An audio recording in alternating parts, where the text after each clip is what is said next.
We love our boats and we love taking them on new adventures, but trailering can be more than a little bit stressful. I mean, after all, your pride and joy is rolling across the asphalt at highway speeds.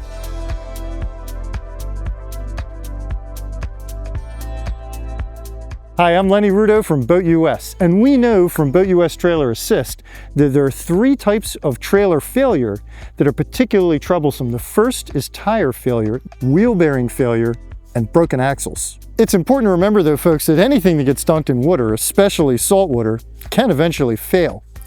The best way to avoid problems when you're trailering is to give your trailer regular inspections. And they begin right here with the tires. Trailer tires often sit for long periods of time without use. That can lead to dry rot. So you need to look at them, make sure there are no cracks in the sidewalls. You want to always give them a close inspection for any sort of damage, and of course, make sure that they're properly inflated.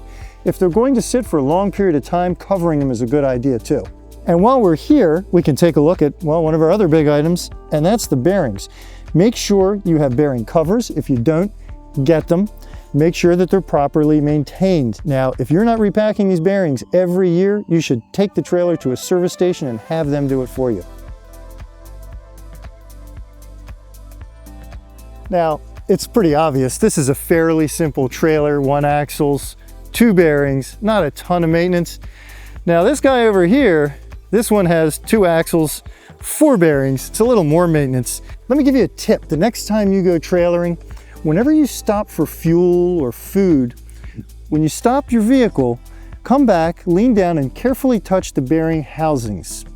They should be cool or warm to the touch. If they're hot to the touch, that tells you a problem is coming. They're not operating properly and they're overheating.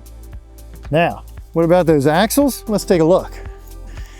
The important place to look is down here on the underside. This is generally where rust will form first. So if you see rust down here when you give the trailer your inspection, you know it's time to take it to a professional for a full inspection. Here's a good tip for you though, folks.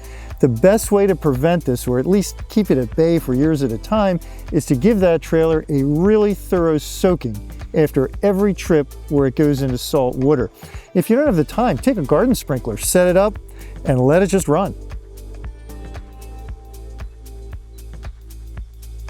On top of these top 3, of course, you do want to do all your other regular trailer inspections. You want to look at the brake lines. You want to do a lights check every time you hitch up the trailer. You want to give a good look at the winch, at the hitch, and another item to peek at are the leaf springs. If you come back here and peek at these, you can see now this trailer does have a few years on it, and these leaf springs are starting to show signs of corrosion, so I know to keep an eye on them. And of course, people, don't forget to keep your tow vehicle well maintained and give it regular inspections too. Shucks, that certainly is a critical component to having a good day of trailer boating. Well, I hope you found this video helpful, and I hope you'll excuse me now because there's a boat I need to go get. But don't forget to click to subscribe, and please, in the comments below, let us know about any trailering disasters that you may have had.